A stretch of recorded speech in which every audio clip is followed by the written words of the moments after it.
साल मुबारक, नूतन વર્ષાભિનંદન, happy new year. મને ત્રણેયમાંથી એકે ભાષાનો છોછ નથી. એટલે આ પેલું માતૃભાષાના વર્ધન સંવર્ધનના મારા આગ્રહોથી તમે પરિચિત છો એટલે કદાચ એમ થાય, પણ મને એ જ્યારે શુભકામના વ્યક્ત કરતા હોઈએ અને જ્યારે હું કહું ને એ તમને સમજાય એટલામાં મારું જે પ્રત્યાયન ચક્ર પૂર્ણ થઈ જતું હોય તો હું એવા મુદ્દે બાખડું એવો નથી. અંતે તો મારા મનમાં તમારા માટે જે શુભ ભાવ છે એ મારે વ્યક્ત કરવો છે. કશીક મુબારકબાદ, કશીક હેપીનેસ, કશાક અભિનંદનનો ભાવ એ મનુષ્યના હૃદયમાં જન્મે બીજા મનુષ્ય માટે એનાથી વધારે ઉત્તમ શું? આ ભારતીય પંચાંગમાં, હિન્દુ પંચાંગમાં આવતું નવું વર્ષ હવે એક પાછું પેલું 31 ડિસેમ્બરે પણ આવે અને અમારે તો દોસ્ત સાદિક નૂરને કારણે ઈદ પણ આવે, એટલે અમે તો બધા તહેવારોને સરખા આનંદીએ. પણ આ તહેવાર નવા વર્ષનો, જેના માટે આખી આ તૈયારી આપણે કરી, સાફ સૂફીથી માંડીને જાતભાતની મીઠાઈઓ બનાવવા સુધીની, આ મીઠાઈઓ બનાવવાની વાત પછી મારે તમને કરવાની હતી. એ કંઈ અદ્ભુત છે કલા, એમાં પણ સમૂહ જીવન છે. હવે નથી બધા એટલું બધું, હવે તો દીકરીઓને બહુ એમ કે આ બધું કૂથાનું કામ છે અને બધું તૈયાર આવે જ છે તો લઈ આવવાનું. પણ એ સમયે અમે કરતા બધા, અને એના તજજ્ઞો આવતા ગલીમાં, મોહલ્લામાં, પોળમાં. એ આમ કેટલા તારની ચાસણી જોઈએ ને એની પરીક્ષા લે ને કંઈક આમ કણીદાર બન્યો કે નહીં, આમ મોહનથાળ, અને આમ સૂંઘીને કહી દે કે આ વસ્તુ બરોબર છે કે નહીં, ચોંટી કે તાજી છે. એ બધું બહુ આનંદના દિવસો હતા. ઘૂઘરા સાહેબ, ઘૂઘરા તમને કલ્પના છે એની આમ જે ધારીઓ આમ કરીને વાળવી પડે ને, એ બહુ કૌશલ માગે.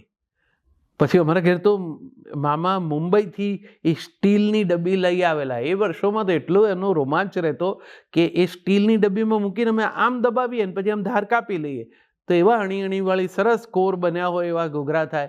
તે પાડવા માટે અમારા બધા વચ્ચે હરીફાઈ ને ઝઘડા થાય ને મારો વારો. બહુ મજા હતી, બહુ મજા હતી. આ સૌથી જે લોકપ્રિય એવા મઠિયા સાહેબ, એ કેવા તળવા જોઈએ, મૂળ તો કેવા વણાવવા જોઈએ, એથી આગળ તો એનો લોટ કેવો બંધાવવો જોઈએ, અને પછી એના ગુંડલા અને એ પાછા અમે ખાઈ જઈએ ને બહુ અદ્ભુત આનંદ હતો. જાડી સેવ ને પાતળી સેવ ને ઉકળતા તેલની ઉપર આમ હાથમાં સંચો રાખીને આમ કરીને પાડે સાહેબ, અને અચૂક એકાદ બે જણની આંગળી પર એકાદ છાંટો ઉડે જ, અને થોડુંક દાજે ખરા, પણ ધ્યાન રાખવું જોઈએ. ના તેને બોલતા જાય ને છતાં બધું ઉજવાય, એવી મજા. હવે એ બધું ગયું, પણ એનો અર્થ એવો નથી કે ઉત્સાહ ઓછો છે. એટલી જ મજા છે. હવે કદાચ થોડુંક બહારથી લઈ આવે છે ને એ રીતે તૈયારી કરે છે. સૌને ભાવે એવું અંતે તો હોવું જોઈએ. તો આ બધું જે કંઈ હવે આવે છે એ કંઈ સંપત્તિનું પ્રદર્શન નથી. હવે જાતભાતની સગવડ આવી ઘરમાં. મેં કહ્યું એમ પહેલાં અમે ઝાડુ, જુદી જુદી જાતના સાવરણો, ઝાડુ અને સાવરણી, એ બધાની મદદથી સફાઈ કરતા. ઝાપટીયું હવે બ્લોઅર કરીને આમ કરે તો બધું નીકળી જાય, અને પહેલાં સોફામાંથી ડસ્ટ ખેંચી લે. કેટલું બધું સરળ થયું છે, તેમાં એનો ઉપયોગ કરવામાં વાંધો શું? જૂનું પકડી જ રાખવું એ જડત્વ છે. નવું આવકાર્ય છે, એનાથી થોડી સગવડ ઊભી થાય છે તો કરવું જોઈએ. તો એવું હવે અમારે ઘરમાં અમે પણ એ રીતે કરીને આનંદીએ છીએ. પણ કેટલુંક સાચું છે. હવે કાંઈ લક્ષ્મીજી આપણે જોયા નથી, એના પગલાં કેવા હોય આપણને ખબર નથી, પણ હવે લક્ષ્મીજીના પગલાં લારીએથી લઈ આવીએ છીએ. હવે લારીવાળા લક્ષ્મીજીના પગલાં વેચે અને લાવીને અમે લગાડીએ અમારા ઉંબરામાં. હવે કાંઈ ઉંબરા જેવી નથી, હવે તો આમ સપાટ ફ્લેટ એવું થઈ ગયું. ઉંબરા હતા ત્યારે બહુ કામના હતા. ઉંબરાની મજા શું હતી? તમે સંજવારી કાઢો, કચરો કાઢો ઘરમાં, સાંજ પડે તો કંઈ એવી નાનકડી કિંમતી વસ્તુ હોય ને પડી ગઈ હોય તો સાંજે એ કચરો ઉંબરા પાસે ઢગલો કરી દેવાનો. અંધારામાં કદાચ દેખાય નહીં આપણને, પણ સવારના એ કચરો ફેંકવા જાવ ને ત્યારે એ વસ્તુ એમાંથી મળી જાય. ઉંબર તમારા ઘરનું ઉત્તમ છે એને જતા રોકી લે. અને ગુસ્સામાં આમ સડસડાટ બહાર નીકળી જતા હોય, ઉંબર પાસે ઠેસ વાગે, બે ઘડી ઊભા રહી જાઓ તો એ પેઇનમાં તમે પેલો ગુસ્સો બે ઘડી ભૂલી જાઓ, તો તમને સેકન્ડ થોટ આવે કે આ બરોબર હતું કે બરોબર નહોતું. એ જ રીતે એ ઘરની અંદર આવો છો ત્યારે પણ તમારી સાથે જે કંઈ ઉશ્કેરાટ, જે અન્ય તન્ય કચરો આવે, અસલ તો કોઈ એવા બૂટ મોજા પહેરીને ઘરમાં આવતું જ નહીં, એ ઉંમરની બહાર જ કાઢવાના હોય. એ જે વેલકમ લખ્યું હોય છે એને માટે છે કે તમે આવો પણ ચોખ્ખા થઈને આવો, ચોખ્ખા પગલે આવો, ચોખ્ખા મનથી આવો મારા ઘરમાં, તો તમારા માટે સ્વાગત જ છે, સુસ્વાગતમ. પણ બારણા ઉપર લાભ શુભ, એ વખતે તો કંકુથી લખતા, હવે સ્ટીકર લગાડી દે છે. આ બે શબ્દો બહુ મજાના છે. યાદ રાખો કે આ બંને પર્યાયવાચી નથી, સાથે લખાય કે બોલાય છે, લાભ અને શુભ. બારણા પહેલા તો પાછા બારણા સાહેબ અત્યારે જેમ સિંગલ ડોર નહીં, ફ્લેટના આમ કમાડ હોય, કમાડ આમ બે ખુલે. હું તો કાયમ કહું કે આ એવી કંઈક અદ્ભુત સિમ્બોલિક પ્રતિકાત્મક વ્યવસ્થા છે. આ આમ ખુલે છે ને, એ જાણે ઘરમાં રહેલું કોઈ આમ આવકારવા માટે બે હાથ ફેલાવતું હોય ને એમ. ઘરનું કામ જ એ છે, તમને આમ પોતાની અંદર લેવા માટે, આમ ભેટવા માટે ઉત્સુક હોય. હવે આ સિંગલ ડોર હશે, હવે તો એમાં ડોરમાં કે છે આમ એવી જાતની પેલી એક કાચ કાણું કરેલો હોય છે, એમાં બહારવાળો અંદર ન જોઈ શકે, પણ આપણે અંદરથી બહાર જોઈને નક્કી કરીએ કે બારણું ખોલવું છે કે નહીં. પણ એ વખતે તો આ બારણા ખુલ્લા જ રહેતા. આ લાભ શુભ. લાભ અગત્યનો કે શુભ અગત્યનો? એવો લાભ નહીં, આવકાર્ય નથી જે કે જે શુભ ન હોય.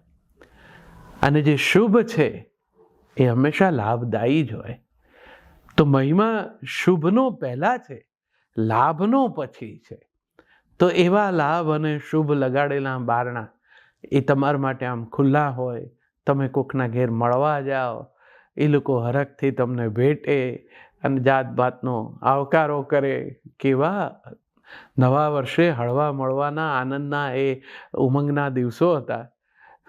મધ્યમ વર્ગના પરિવારોમાં માંડ એક સ્કૂટર આવ્યું હોય સાહેબ, પણ એ સ્કૂટર ઉપર જે 4 જણા 5 જણા તૈયાર થઈને બેઠા હોય, લગ્નના વારાનો પોતાનો સૂટ એમાં પોતાને ગમે તેમ રીતે ગોઠવ્યા હોય ભાઈએ, બેને પછી એવી એક મોંઘા ભાવની સાડી વીંટી હોય, છોકરાને એક સરખા કપડાં પહેરાવ્યા હોય, અને શહેરના રસ્તા ઉપર અહીંથી ત્યાં, ત્યાંથી ત્યાં આખો દિવસ દોડે, અને પાછા કેટલા પતાવ્યા, અને પાછા દરેકના ઘેર જવાનું ન જાવ તો એને ખોટું લાગે. પછી બોણી, પાછા આપણે જઈએ તો નાના હોય ને પગે લાગે એટલે કંઈક હરખ કરે, તો પછી સાંજે પાછું એ હરખ ગણવાનો સૌથી વધુ હરખ. એવા મજા. એ કંઈ બહુ મોટા મોટા આંકડા નહોતા, પણ જે કંઈ હતા ને એમાં અમારે સિનેમા જોવાનો યોગ થઈ જતો. એવા સરસ દિવસો હતા. હવે એ બધું ગયું. હવે સગવડ અને સુખ એ બેને સમાનાર્થી માની લીધા. સગવડ આવે તો સુખ આવે જ એવું નક્કી નથી, અને સુખમાં હોય એની ત્યાં કદાચ બહુ સગવડ ન હોય. આપણે એવું ઈચ્છીએ કે સુખ અને સગવડનું એવું સંતુલિત પાસું આપણા જીવનમાં સચવાયા કરે. અમારા એક દાદા આશીર્વાદમાં હંમેશા કહેતા, સુખી થાવ અને સુખી કરો. હું પૂછતો એમને કે સુખી કરો અને સુખી થાવ એવું કેમ નથી કહેતા દાદા? તો એ પાછા સામે હસીને મને કે તુષાર, સુખી થાય ને એને જ બીજાને સુખી કરવાનું મન થાય. જે પોતે જ ઉચાટમાં હોય એ તમને શું શાતા આપે? એટલે પહેલાં તો નાનકડો અમથો એ તમારો સ્વાર્થ અમે કબૂલી લઈએ કે તમે સુખી થાવ, અને બીજી જ ક્ષણે તમારા ઉપર એ જવાબદારી મૂકીએ, અન્યને સુખી કરો. મારે પણ તમને નવા વર્ષે કંઈક તો આપવું ને, હાથ લંબાવીને તો બીજું કંઈ આપી ન શકું, એટલે આટલું ચોક્કસ કહું, સુખી થાવ, સુખી કરો.